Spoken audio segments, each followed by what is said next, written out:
শিল্পচর্চাটা তো আসলে মানুষের ভালো লাগা ভালোবাসা থেকে তৈরি হয় এবং শিল্পের সাথে বাণিজ্যের সম্পর্কটা নেই বললেই চলে। যে শিল্পে বাণিজ্যের আবির্ভাব ঘটে সেখানে আর শিল্প থাকে না।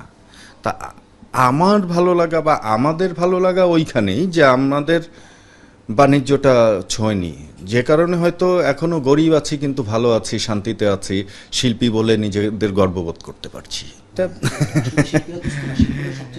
না, আমি আমি যেমন ধরেন আমি মনে করি যে আমরা দুইজন অনেক বড় লোক মনের দিক থেকে।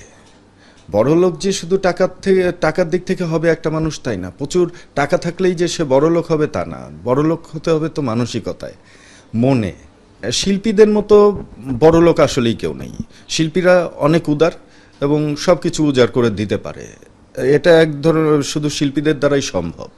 যে কারণে শিল্পীরা তাদের মধ্যে বাণিজ্যটা ব্যবসাটা এটা কম থাকে, একটু বৈষয়িক কম হয়।